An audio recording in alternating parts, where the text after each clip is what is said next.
All right, Mark Belugo with Impact Payments.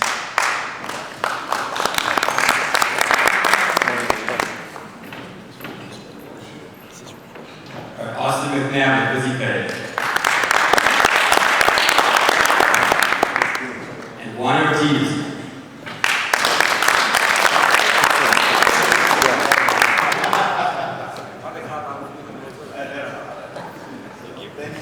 Okay, is this on? Can you hear me? We can hear you.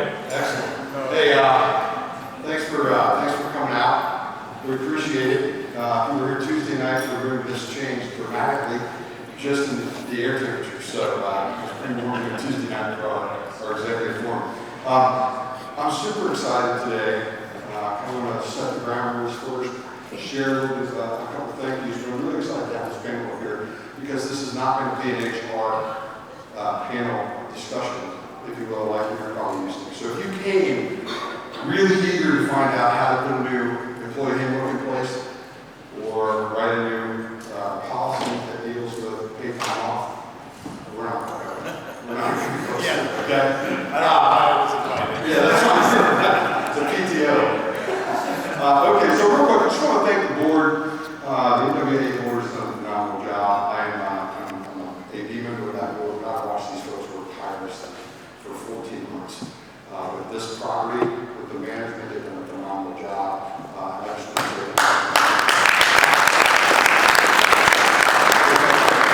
secondly, I'm going to encourage you to be involved today.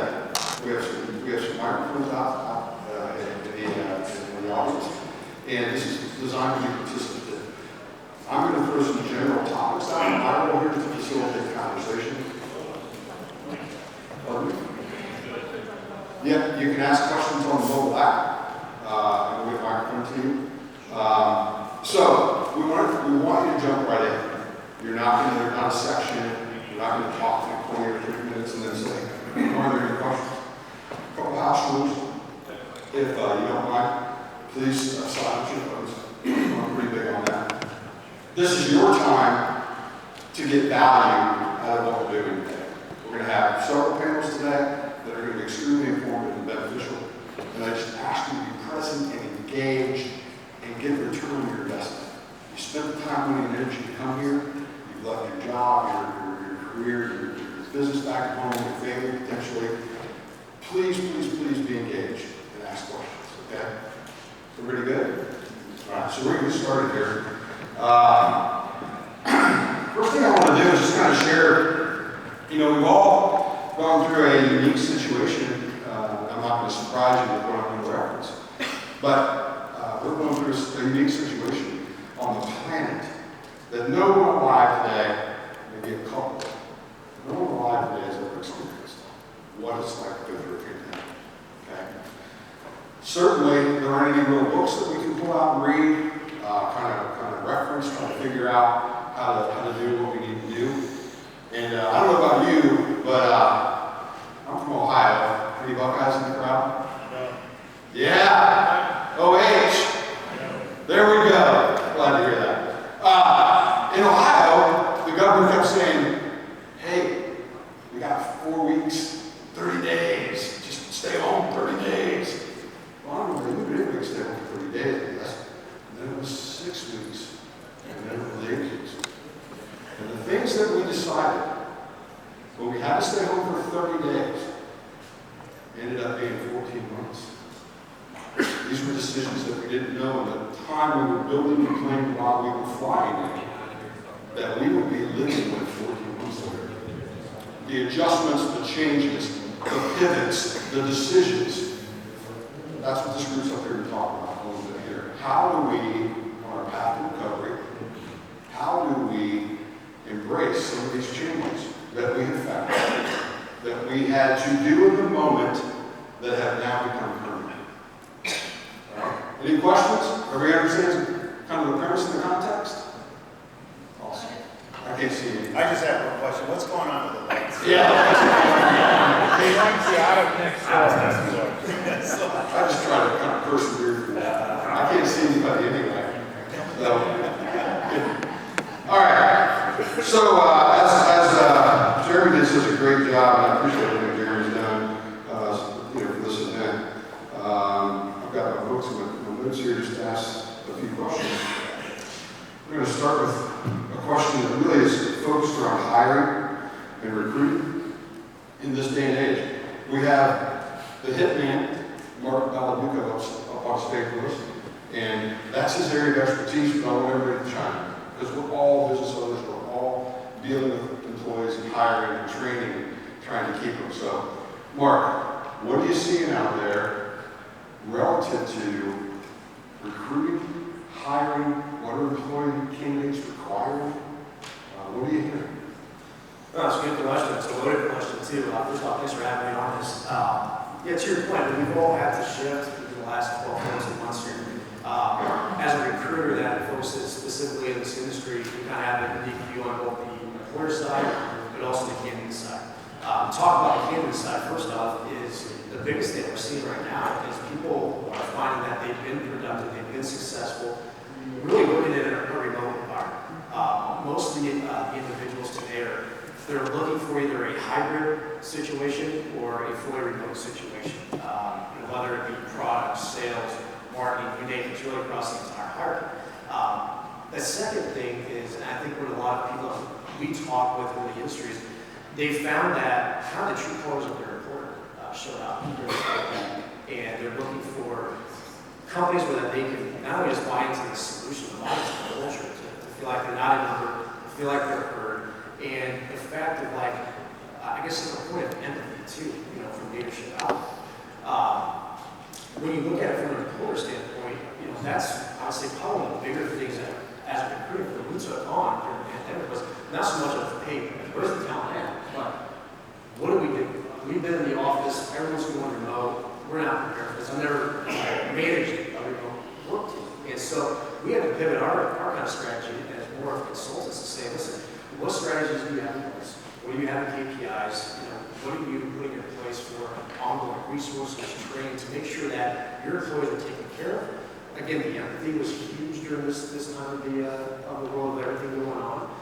Making sure that the employer, the hiring manager, had the confidence and the right resources themselves to say, hey, how do you make productivity continue to increase and stay put in this market? And that all comes down to having the right people on board and having the right leadership on board too, because a lot of those hiring managers had to switch their mindset to say, listen, I got to take a look at myself, not just my team, to make sure that I'm doing the right things and make sure that I'm supporting them every step of the way in this quote-unquote president world. Well, I mean, first of all, he did something yesterday that I thought was pretty special. He gave a lot of credit to his mentor, Mr. Ramsey. But sometimes you don't hear a lot of people give you a lot of credit. So I want to make sure that if you weren't here yesterday, this guy's won a huge award, industry achievement award. I'm humbled to be on the stage with you. You're a veteran in this industry that I wish there was more like it. Your story is amazing. You give a lot of credit to him. I'm going to give a lot of credit to you. I think he deserves a quick round of applause. He's learned here.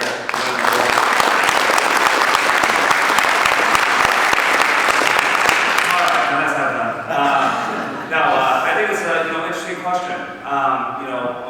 When it happened, last year in March, I remember my business partner. He was in Florida, Arizona. He was taking his son to a baseball game. They were doing spring training, and by the way, the world was shutting down.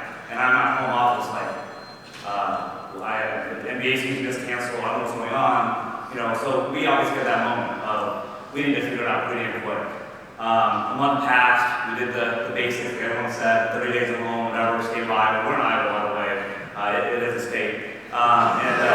So what we decided to do was, I've been doing this for 18 years, and 2006 to 2008 was probably the highest aggressive, movement of payment professionals coming into our industry because the recession hit.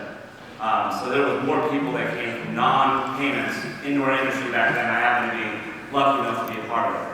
I looked at him and I said, we're a startup still, right? So I looked at him and said, well, number one, we have no money. Number two is the world feels like it's ending. I think we need to spend more money and double down on our recruiting efforts. And I'm going to speak on behalf of more external recruiting than internal right now for a second. I said we need to double down our effort to bring new payment professionals into this industry right now, this second. is there's going to be more entrepreneurs that come into the payment space in the next 5 to 10 years because of the pandemic itself. So we took that negative, we turned it with positive. We were moving customer service reps and tech reps, recruiting, and we got bombarded with well over 55,000 resumes across the country of people getting laid off, moms getting laid off, dads getting laid off, bartenders, no job, I don't know if I'm going to be in or I'm not going to be in. Individuals that couldn't stand working locally last year, so they wanted to be able to have human connection and work in small towns across America, which is what we focus on. And so we doubled down our efforts, and we got brought in, and we've been lucky enough to bring in 8th grade teachers and individuals that never knew they had the entrepreneurial spirit to actually come into our world in the payment space, which by far is one of the best businesses to be in the world, I think, and actually take a chance, take a risk. This was the time. They were collecting unemployment anyways. The back was against the wall, so they had to make some change, and they did. And we were lucky enough to be a part of a lot of these success stories that we're seeing throughout our company. And I think a lot of you that if you own a company or been around the block, are probably seeing it as well. So I would say that that was our focus. That's our focus today. And you would think that COVID would knock me on my knees. Well, it did. It knocked me on my ass for about 30 days until I figured it out and I had to find a solution. And then that's what we did as a company. And I think a lot of you that I know that's in this room probably did the same thing. And I'm just kind of speaking on behalf of a lot of you guys that have done a good job too. So. How many would like 3 Austins on your team? Right?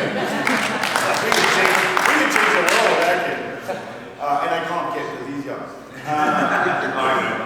Couple things that both of you said I think is important. Let's first of all divide recruiting into salespeople, because that's very different, versus operations and customer service, right? And I like what Mark was saying, we went in this pandemic to a place where we were working remotely. The challenge with working remotely, it works if the people who are working remotely actually work. So they're showing up on Zoom, and we know they're wearing nothing below their shirt, but are you actually working when this thing is done? Now there were people that worked even harder from that. They couldn't get away from work. They couldn't close the laptop, and it hurt them.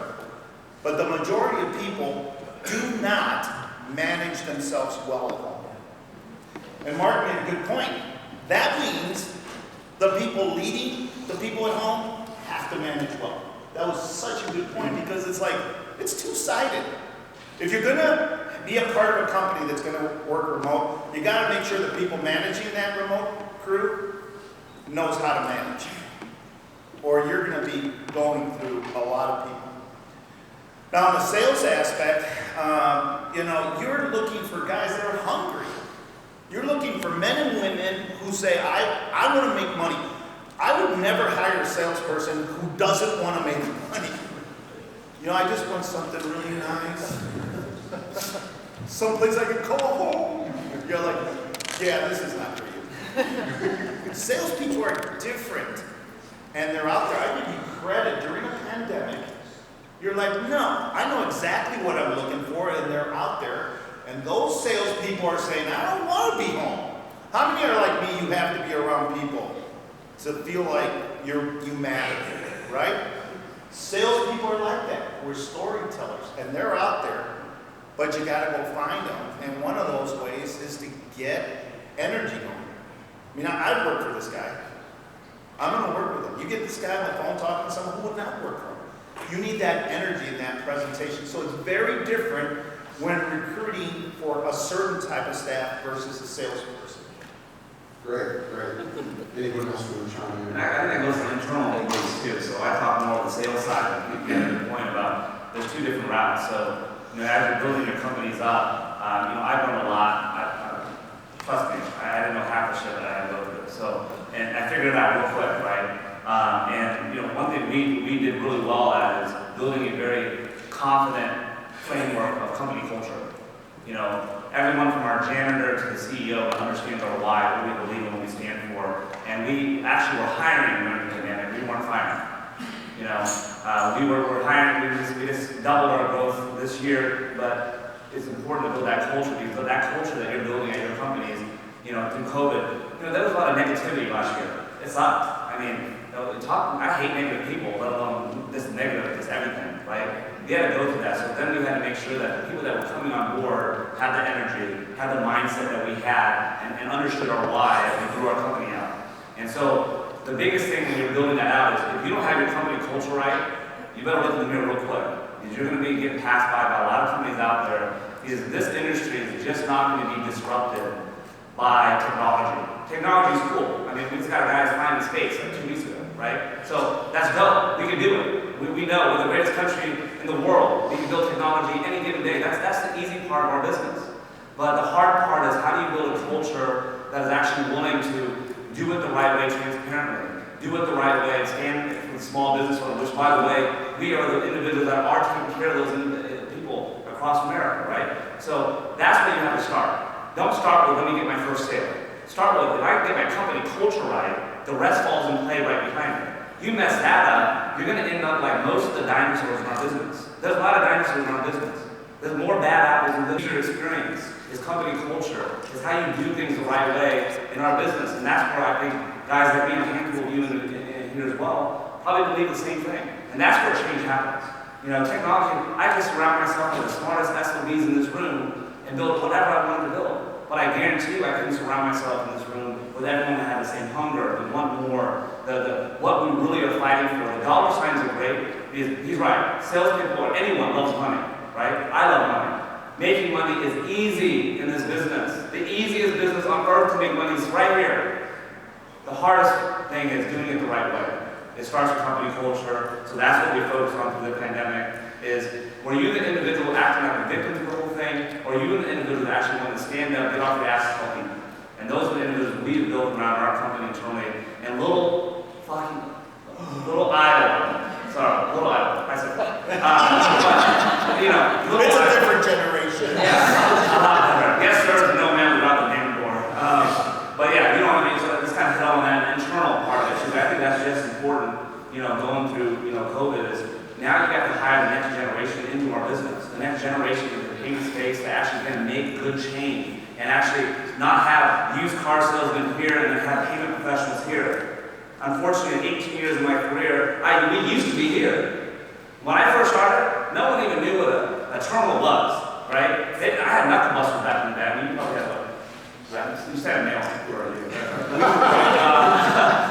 Yeah, but you know what I mean? Times have changed, and I think that, you know, it's time for us to step up and understand that, you know, a new generation is flowing in internally as W-2s and externally as independent contractors, and we have to do it the right way. And I think mindset and culture is very important.